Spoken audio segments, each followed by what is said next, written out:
अस्सलाम वालेकुम रहमतुल्लाहि वबरकातुह। नमाज का गुनाह माफ कैसे होगा? यानी कि जैसे वक्त मुकर्ररा पर जो नमाजें हम लोगों पर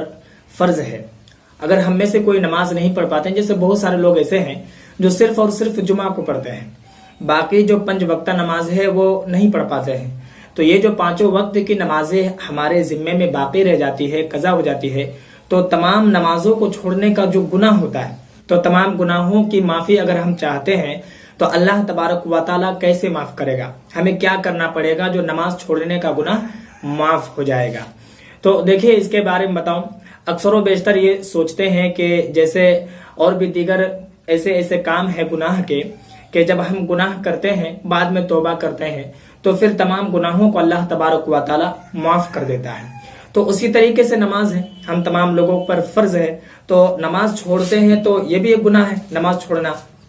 तो अगर इस गुनाह से भी हम तौबा करेंगे तो माफ हो जाना चाहिए। बहुत सारे लोग इस बात को सोचते हैं, तो सारी चीजें मैं क्लियर कर देता हूं ताकि आपको अच्छे से समझ में आए और आपके मन में अगर इस तरीके का ख्याल आता है तो आप समझ जाएं कि क्या सही और क्या गलत है और माफ होगा या नहीं। यानी कि नमाज छोड़ने का गुनाह जो होता है, तमाम गुनाहों से अगर हम माफी चाहते हैं तो अल्लाह तबारक व तआला माफ करेगा या नहीं। तो देखिए सबसे पहली बात आप ये समझ लें कि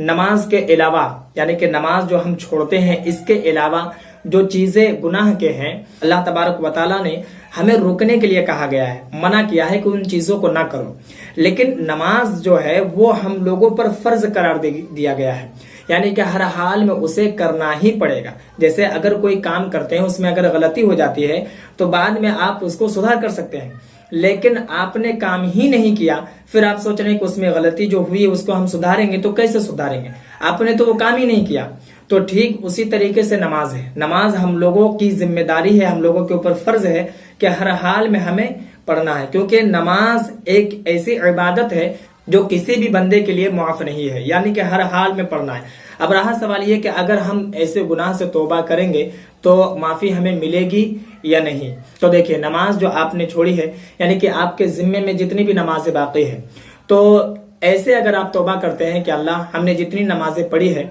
तमाम नमाज छोड़ने का जो हमें गुनाह होता है, इन तमाम गुनाहों से हमें माफ कर दे, तो अल्लाह तबारक व तआला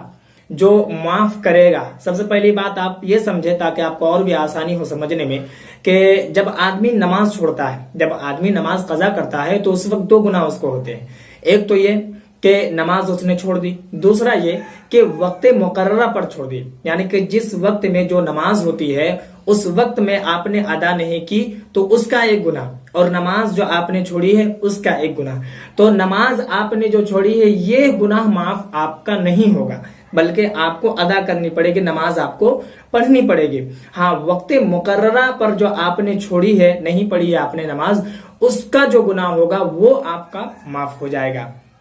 यानी कि आपके जिम्मे में जो कज़ा है, जो बाकी है नमाज, उन तमाम नमाजों को पढ़ेंगे और अल्लाह तबारक व तआला की बारगाह में तौबा करेंगे, दुआ करेंगे कि मौला हमने वक्त मुकर्ररा पर नमाजें नहीं पढ़ी है, अदा नहीं किए, उसका जो गुनाह होता है वो गुनाह हमारे माफ फरमा, और आइंदा आने वाले दिनों में यानी कि 5 वक्त की नमाज अच्छे से दिल लगे के साथ पढ़ने की तौफीक अता फरमा। ये आप दुआ करेंगे और उन तमाम गुनाहों से तौबा करेंगे तो अल्लाह आपके गुनाहों को माफ कर देगा। लेकिन नमाज छोड़ने का जो गुनाह है वो गुनाह माफ नहीं करेगा, बल्कि वो आपको अदा करना पड़ेगा। हाँ, मरने के बाद जब कयामत में हिसाब व किताब होगा तो ये उसकी मर्जी है, कोई एक छोटी सी नेकी की वजह से आपको जन्नत अता कर दे, आपके तमाम गुनाहों को माफ कर दे, लेकिन जो शरीयत का हुक्म है वो मैंने आपको बताया। मैं उम्मीद करता हूं कि मेरी बात आपको समझ में आ गई होगी। इस वीडियो को जितना हो सके लोगों में जरूर शेयर कर दें, ताकि इस तरीके का ख्याल जो करते हैं और नमाज को बिला झिझक छोड़ देते हैं तो वो नमाज के पाबंद बने और वो नमाज